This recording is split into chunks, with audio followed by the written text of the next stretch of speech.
Assalamualaikum dan selamat datang semua. Hari ni, kita nak sembang pasal satu benda yang jadi teras dalam diri kita sebagai seorang Muslim, iaitu akidah. Cuba bayangkan, akidah ni macam operating system atau OS untuk diri kita. Dia bukan sekadar satu senarai kepercayaan, tapi dialah yang mengawal cara kita berfikir, rasa dan bertindak. Dialah kompas dalaman yang jadi panduan hidup kita. Pernah tak kita berhenti sekejap dan tanya diri sendiri, apa sebenarnya yang buat kita jadi diri kita? Apa yang gerakkan kita untuk buat kebaikan? Apa yang tahan kita daripada buat benda tak elok? Jawapannya, semuanya berakar umbi daripada satu perkara yang sangat-sangat berkuasa dalam hati kita, akidah. Okey, ini dia roadmap kita untuk sesi kali ini. Kita akan mulakan dengan apa itu akidah. Lepas tu kita bedah 3 teras utama agama. Kemudian kita akan dalami rukun iman, sentuh sikit pasal alam gaib dan takdir. Dan paling penting, kita akan tengok macam mana semua ni bagi kesan direct dalam hidup kita. Jom! Baiklah, jom kita masuk bahagian pertama, asas pegangan Muslim. Fikirkan akidah ni macam tapak atau foundation sebuah bangunan. Kalau foundation tak kukuh, goyang, bangunan setinggi mana pun yang kita bina ke atas tu, lambat laun akan runtuh. Macam itulah pentingnya akidah ni. Jadi, apa sebenarnya maksud akidah ni? Dari segi bahasa, perkataan ni datang dari perkataan Arab, aqada. Maksud dia, ikatan, simpulan. Bayangkan simpulan tali yang disimpul mati memang mustahil nak buka balik. Macam itulah kuatnya. Dari segi istilah pula, ia adalah satu keyakinan yang terpahat padu dalam hati kita. Keyakinan pada Allah yang langsung tak ada sikit pun rasa syak atau ragu. Apa yang special sangat pasal akidah Islam ni? Okey, pertama, ia bukan rekaan manusia. Sumber dia direct dari Al-Quran dan Al-Sunnah. Kedua, mesej utama dia tak pernah berubah. Tetap sama sejak zaman Nabi Adam AS sampailah sekarang. Dan yang paling best, ia sangat kena dengan fitrah kita sebagai manusia. Dia jawab soalan-soalan besar dalam kepala kita dan pada masa yang sama, bagi ketenangan pada jiwa. Okey, bila kita dah faham apa itu akidah, sekarang jom kita tengok pula struktur agama kita. Ia dibina atas 3 tiang seri yang sangat penting. Islam, iman dan ihsan. Dan kena ingat, 3 benda ni bukan benda asing-asing tau. Dia macam satu pakej lengkap yang saling memerlukan untuk membentuk seorang Muslim yang sejati. Macam mana kita boleh tahu pasal 3 teras ni? Semuanya datang dari satu kisah yang sangat famous, dikenali sebagai hadis Jibril. Bayangkan satu hari, Nabi Muhammad SAW tengah duduk dengan para sahabat, tiba-tiba datang seorang lelaki yang sangat kacak. Baju dia putih bersih. Dia datang dan terus tanya soalan-soalan asas tentang agama. Rupa-rupanya, lelaki tu adalah malaikat Jibril yang menyamar untuk mengajar kita semua tentang agama kita. Jadi, apa beza 3 ni? Senang cerita macam ni. Islam tu apa yang kita buat. Amalan fizikal yang orang nampak macam solat, puasa, zakat.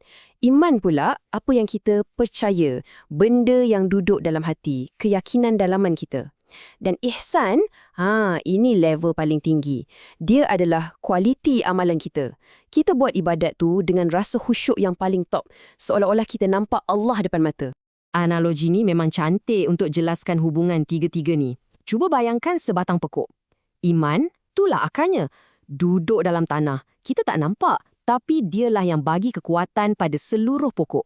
Islam pula, batang dan dahan-dahan yang tegak berdiri. Itulah amalan zahir kita yang orang nampak. Dan ihsan itulah buahnya. Buah yang elok, yang manis, yang sedap mata memandang. Itulah hasil daripada akar yang kuat dan batang yang sihat. Okey, sekarang jom kita zoom in sikit lagi pada konsep iman. Kalau tadi kita kata iman tu macam akar kan? Nah, rukun iman inilah 6 komponen utama yang membentuk akar tersebut. Inilah dia 6 tiang seri kepercayaan kita. 6 rukun ni, dia datang dalam satu package. Kita tak boleh nak pilih-pilih. Oh, saya nak percaya yang ni je, yang tu tak nak. Tak boleh. Keimanan yang sempurna tu bila kita terima kesemuanya. Mula dengan percaya pada Allah, lepas tu percaya pada utusannya, macam malaikat dan rasul, percaya pada manual hidup darinya, iaitu kitab-kitab, percaya yang kita akan dipertanggungjawabkan pada hari kiamat, dan akhir sekali, kita serah diri pada perancangannya, iaitu qada dan qadar. Sekarang, jom kita sentuh 2 rukun yang, terus terang cakap, selalu jadi ujian pada logik dan iman kita. Kepercayaan kepada perkara ghaib atau ghaibiyat, dan juga konsep takdir, iaitu qada dan qadar. Ghaibiyat ni maksudnya semua benda yang wujud tapi kita tak boleh nampak dengan mata kasar, tak boleh dengar, tak boleh sentuh. Dalam istilah akidah, ia juga dikenali sebagai sam'iyat. Kenapa? Sebab kita tahu tentang kewujudan benda-benda ni hanya melalui pendengaran. Maksudnya, melalui apa yang Allah dan Rasul sampaikan dalam wahyu.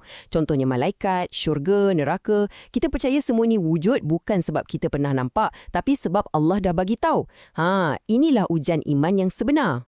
Cuba kita ambil satu contoh, bila kita betul-betul hadam dan yakin dengan kewujudan malaikat rakib dan atid yang sentiasa ada di kiri kanan kita, apa jadi? Automatik kita akan rasa lebih berhati-hati.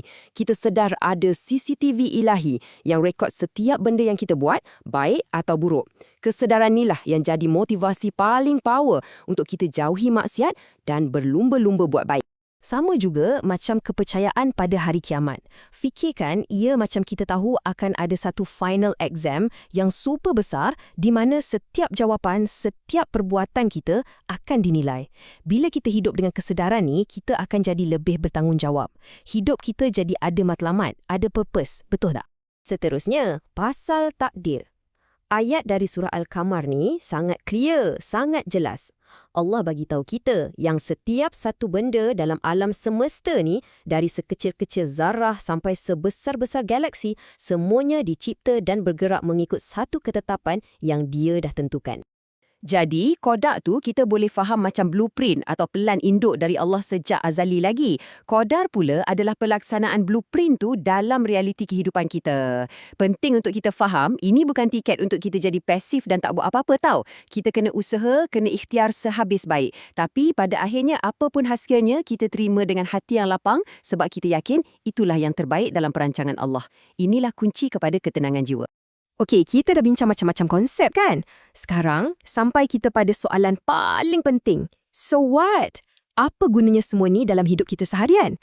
Jom kita tengok macam mana akidah ni bukan sekadar teori dalam kepala, tapi ia adalah acuan yang membentuk siapa diri kita. Ayat ni merumuskan semuanya. Akidah yang betul-betul mantap, dia tak akan duduk diam-diam dalam hati je. Mustahil. Dia mesti akan melimpah keluar. Terpancar melalui peribadi kita, cara kita cakap, cara kita layan mak ayah, kawan-kawan. Dia akan hasilkan akhlak yang mulia. Inilah dia buah-buah akidah yang kita cakap tadi. Bila akidah kita betul, kita akan jadi orang yang lebih berprinsip. Kita berani cakap benda yang benar walaupun tak popular. Kita jadi orang yang betul-betul berserah pada Allah, bukan pada manusia. Dan yang paling penting, kita ada rasa takut yang sehat. Takut yang menghalang kita daripada melanggar perintah Allah. Dan ayat ni adalah bottom line dia, rumusan paling padu. Tanpa akidah yang lurus dan betul, amalan kita berisiko jadi macam ritual yang kosong, tak ada roh. Akidah inilah kunci yang menentukan sama ada amalan kita diterima atau tidak di sisi Allah. Jadi, sebagai penutup, saya nak tinggalkan anda semua dengan satu soalan untuk difikirkan. Selepas kita faham semua asas pegangan ni, macam mana ia boleh ubah cara anda pandang diri sendiri? Cara anda pandang tujuan hidup anda kat dunia ni? Ini bukan sekadar perkongsian ilmu, tapi satu jemputan untuk kita sama-sama berubah jadi lebih baik. Fikir-fikirkanlah.